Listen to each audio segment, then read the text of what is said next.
Bonjour et bienvenue dans cette vidéo. Je vais vous présenter l'actualité du Barça aujourd'hui, en ce samedi 19 août 2023. Si vous êtes nouveau sur la chaîne, ici je parle généralement de l'actualité du Barça. Donc n'hésite pas à t'abonner, et appuyer sur le bouton j'aime pour me soutenir. Voici mon compte TikTok, pour les intéressés. Merci, et commençons.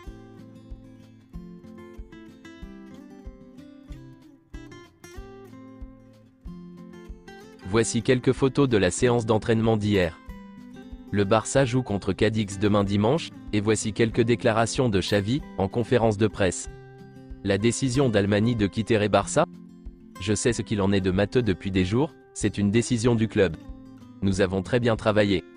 Je ne veux pas dire que je parle mal de l'arrivée de Deco. Deco? On a dit que je n'avais pas de bonne relation avec Deco, et c'est un mensonge. On ne peut pas imaginer le Barça d'aujourd'hui sans Matteux Almani et Jordi Cruyff. Je suis très à l'aise avec Deco, je pense que nous ferons du très bon travail. J'aime Deco, tout comme j'aimais Matteux et Jordi. Je lui souhaite bonne chance où qu'il aille. L'équipe est en bonne forme. Nous nous sommes entraînés avec intensité, pour essayer de surprendre Cadix. Sergio est un grand entraîneur, il joue en 4-4-2 avec un bloc bas, et ils sont bien entraînés. Nous espérons donner le meilleur de nous-mêmes. Contre Cadix, nous irons avec l'intention d'attaquer et de générer une supériorité. Rien ne changera. Cadix défend très bien la surface, et est bon sur les coups de pied arrêtés. Sergio est un très bon entraîneur, et ce sera difficile pour nous. 2 matchs de suspension après le match contre Retafe? Nous devons respecter la sanction. Je ne veux pas créer de nouvelles polémiques. La colère est passée, et je me concentre sur ce que je peux contrôler. Je dois me contrôler un peu plus, et contrôler les matchs depuis la surface technique. Comment allons-nous gérer ma suspension? Oscar et Sergio sont toujours aux commandes, et ils sont très bien préparés. Nous sommes en communication avec les analystes, et cela ne change pas grand-chose. Nous allons voir où je peux le mieux voir le match. Íñigo Martínez? Il sera avec le groupe la semaine prochaine. Nous surveillons les inscriptions, nous sommes optimistes. Nous verrons si nous pouvons inscrire Marcos et Iñaki. La blessure d'Araujo? Araujo s'est blessé à l'entraînement. Nous devons prévenir et minimiser les blessures. La durée de son indisponibilité dépend de son état de santé. Je pense qu'il sera rétabli après la trêve internationale. Je suis très content d'Oriol Romeu. Il a de l'équilibre en défense et il est très adroit sur le terrain. C'est un joueur très mature, un leader, obsessionnel dans son travail.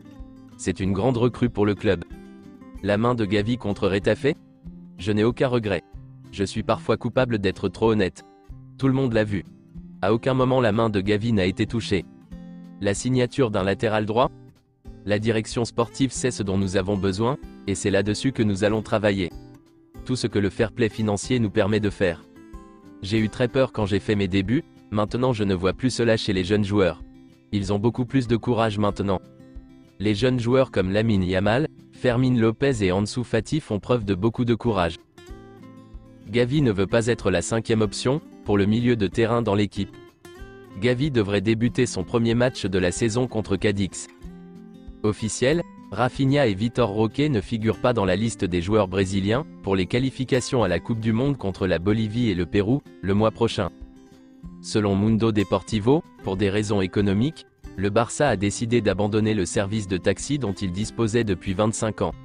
Ces taxis transportaient les joueurs de la Masia, d'un endroit à l'autre. Certains joueurs de la Masia pourraient quitter le club, en raison de cette décision. Le Barça va désormais engager un service d'autobus, bien qu'il n'y ait pas de service personnel pour les joueurs de la Masia. Le service d'autobus ne déplacera les joueurs de la Masia qu'à l'entraînement, mais pas à leur domicile, comme c'était le cas avec les taxis. Leurs parents devront donc les laisser dans le bus. Les parents des joueurs de la Masia devront désormais emmener leurs enfants à la parade des bus, le Barça ayant abandonné le service de taxi personnel, pour des raisons financières. Les taxis transportaient les joueurs jusqu'à leur domicile. Le club est convaincu que cette décision n'aura pas de conséquences graves, mais il n'est pas exclu que les joueurs de la Masia quittent le club, car les parents étaient satisfaits du service de taxi.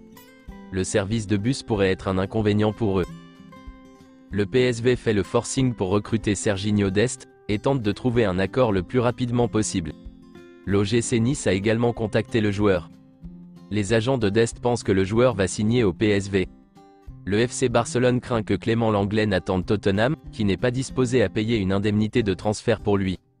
Tottenham n'est pas autorisé à enregistrer plus de joueurs, le cas de l'Anglais étant en suspens. Tottenham souffre d'un problème d'enregistrement de joueurs, puisqu'il compte 34 joueurs dans son effectif. Ils ont besoin de quelques départs, avant de signer des joueurs. De nombreux clubs souhaitent recruter Ivan Fresneda, une cible du Barça. Chelsea ne s'intéresse pas à Fresneda, il n'y a pas de négociation, et il n'y a aucune chance de le recruter. Le Sporting veut vraiment Ivan Fresneda, et essaie de le convaincre. Ivan Fresneda pense que le Barça est la meilleure option pour lui, mais il n'attendra pas éternellement. D'autres clubs sont intéressés. Ivan Fresneda attendait le Barça, ils étaient très proches. Mais tout s'est effondré, lorsque Fresneda a compris que Barcelone s'intéressait à Cancelo. Selon plusieurs informations, les négociations entre le Barça et Manchester City ont commencé, et devraient être finalisées dans les 48 heures.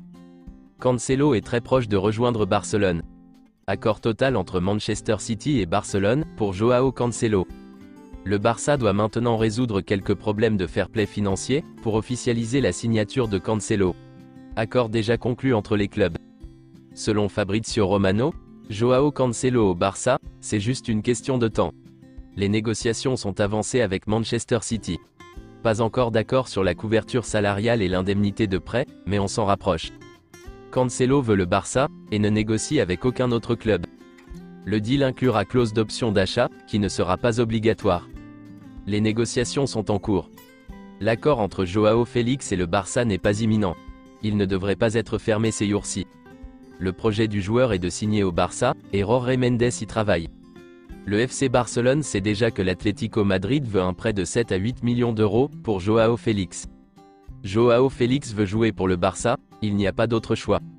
Selon Marca, l'Atlético Madrid n'est pas disposé à accepter moins de 127 millions d'euros pour Joao Félix. Ils ont payé 127 millions d'euros pour lui en 2019, et ne veulent pas perdre cet investissement.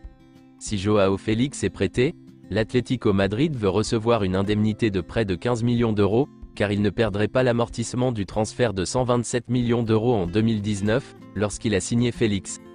L'Atlético Madrid ne veut pas négocier pour quelque chose de moins. C'est tout pour aujourd'hui, et merci d'avoir suivi la vidéo. Mettez un j'aime si la vidéo vous a plu, et n'hésitez pas à vous abonner, pour ne pas manquer les prochaines vidéos. Merci et à bientôt.